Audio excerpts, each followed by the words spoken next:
Halo teman-teman semua, apa kabar hari ini? Semoga sehat selalu ya, dimanapun kita berada. Analisa kembali ya untuk XAUUSD ya. Kemarin kita analisa dan kita marking zone area entry untuk sell-nya ya.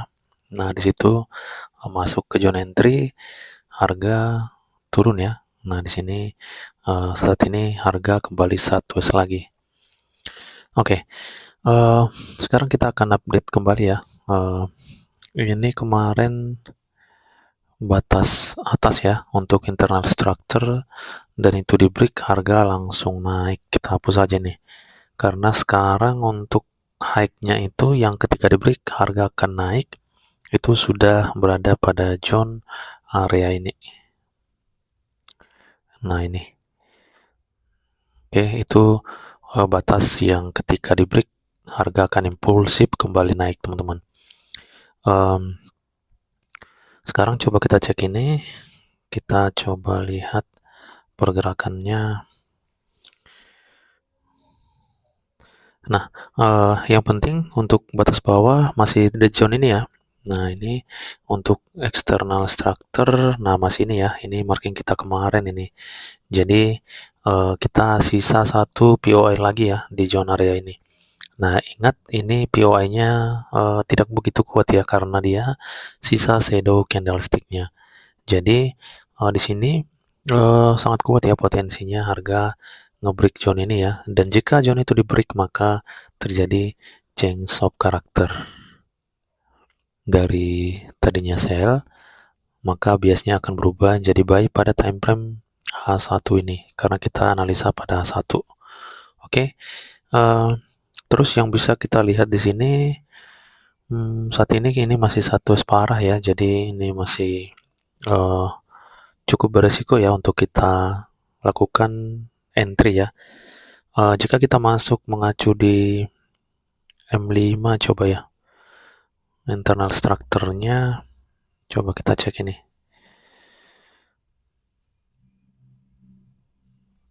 Nah, ini high-nya berpotensi akan di break ya. Nah, ini coba kita marking di sini.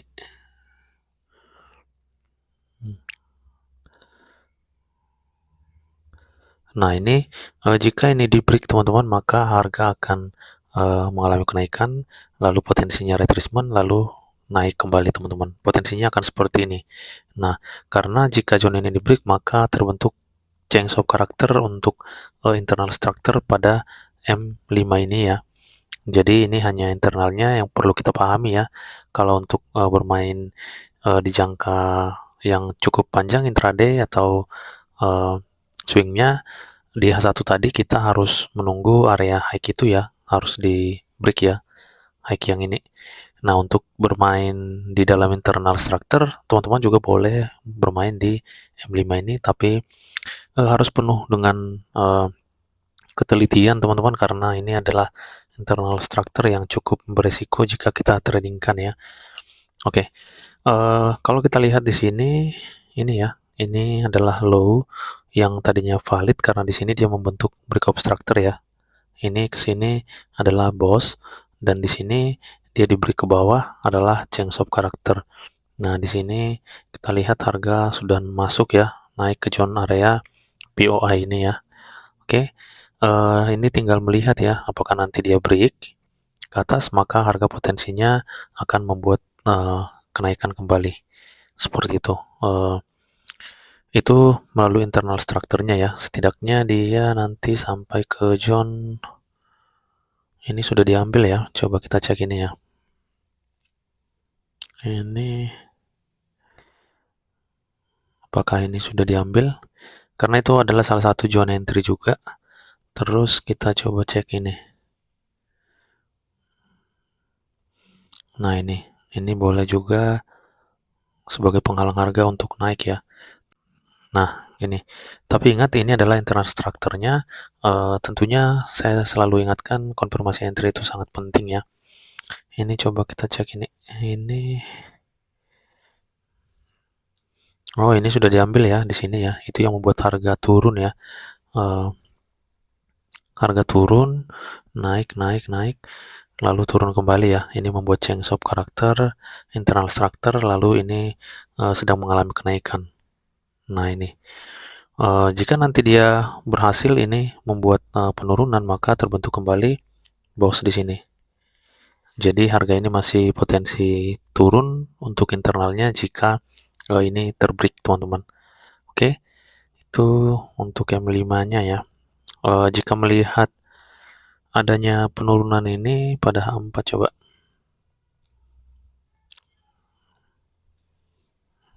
Nah ini ya, setelah harga turun dari POI yang kita marking, ini dia ada bearish ya, bearish engulfing ini, di mana itu merupakan signal ya, setidaknya ya bisalah di zone 161.8 ya. Jika harga berhasil membuat rejection di dalam area bearish ini. Nah ini kan sedang masuk di dalam bearish ini, sampai ke zone yang kita marking tadi di atas ini. Nah, jika ada zone yang bagus membuat penurunan di sini, maka tidak menutup kemungkinan harga masuk ke zone 161.8 ini untuk nanti sebagai area pantul buy-nya ya, karena potensi ini masih akan naik ya, karena kita lihat untuk area ini ya. Nah, ini area high kita sebelumnya yang kita marking sebagai internal structure itu berhasil di break. Jadi ini sudah tidak fresh, yang fresh itu tinggal satu teman-teman, itu pun hanya shadow. Jadi menurut saya itu sangat rentan akan di break ya. Seperti yang sudah kita analisa tadi, berpotensi membuat change of character di zone ini. Oke, jika hal itu terjadi teman-teman, maka coba kita cek area yang masih fresh ya. Nah, pada H4 ya, pada H4 ini kita ada ketemu satu area zone di sini. Ini zone-nya masih fresh ya. Jadi potensi harga jika membuat change of character di sini, maka inilah area pertama kali yang menghalangi harga untuk lanjut naik ya. Oke, yang berikutnya di atas ini ada resisten area. Ini merupakan resisten, ini juga sebagai penghalang harga untuk melakukan kenaikan. Oke, di sini kita ada dua ya area yang berpotensi nanti untuk dicapai harga ya. Tentunya zone ini dan zone ini boleh kita jadikan sebagai zone entry untuk sell. Oke, paling itu aja ya yang bisa kita lihat ya. Untuk internal sudah kita lihat juga, tetapi hati-hati untuk menggunakan internal structure ini teman-teman. Karena yang namanya internal structure itu sangat mudah di break, sangat mudah terjadi change of character. Apalagi time frame M5. Jadi cukup hati-hati ataupun kita harus penuh dengan ketelitian untuk menggunakan zone itu. Jika kita gunakan pun jangan terlalu jauh untuk mengambil take profit. Oke teman-teman, itu aja yang bisa saya sharingkan untuk XAUSD pada hari ini.